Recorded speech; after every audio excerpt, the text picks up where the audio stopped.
Now the war on childhood obesity, it is ramping up. As we saw in an interview with Robin the other day, First Lady Michelle Obama has taken the lead at the White House, promising to eliminate childhood obesity in a single generation. And with 30% of kids in the U.S. overweight or obese, that is an ambitious goal. Our Dr. Richard Besser is here again this morning, taking a look at how some communities are tackling it. Rich? George, I went to Philadelphia, where an innovative new program, low cost, it's changing the way thousands of kids eat.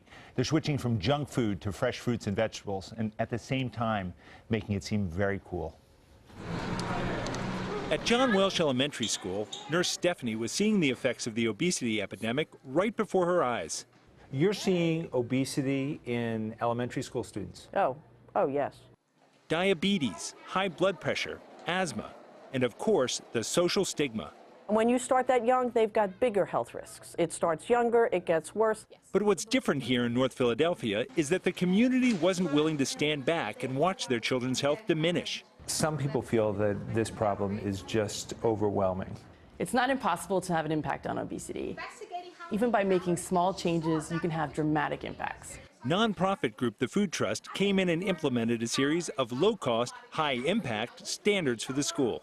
First up, in vending machines. Only water, juice, and milk, no soda. For snacks, pick a single serving under 200 calories. In math class, students do problem sets around nutrition. And then there's Banana Day. Yes, that's the principal in a banana costume. They were 25 cents a piece, and we sold over 400 bananas. The kids go for this. Oh, they love it. They love it. Sixth grader Ivana Estevez is convinced healthy eating is not only important, it's cool. How do you know if a bottle of drink is healthy or not? Because you look at the three important things. 1, calories, 2, how many servings are there, and 3, the total fat. Has this program changed what type of snacks you eat? When my mom, she goes food shopping, she buys like grapes and apples and oranges. What type of snacks were you eating then? I was eating Doritos, Cheetos, a lot of soda.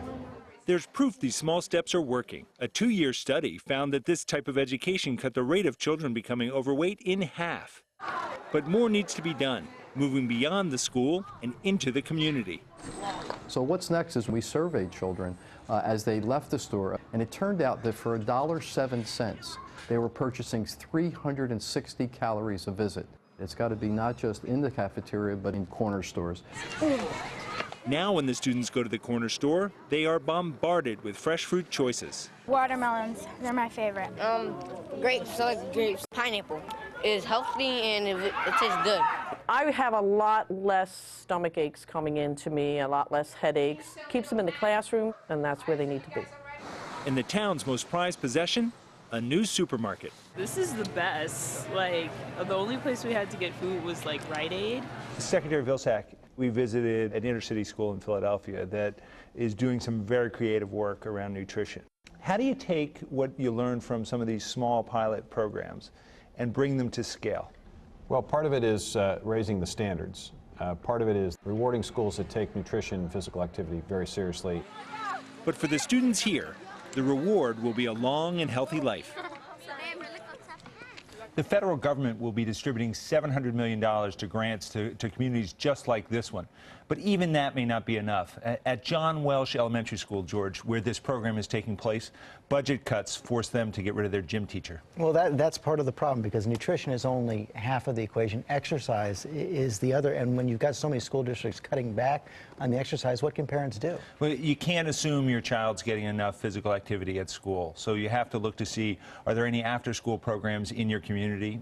If they're not, groups of parents need to go to the school board and demand those. Go to your local government, go to your Y, your Boys and Girls Clubs, and see what can be done to get that activity going. And how do they know if the food in the cafeteria is healthy? It's easy. What I did, I went to school and had lunch with my children, and I saw what they were eating. You can look at the USDA website, see what they should be eating.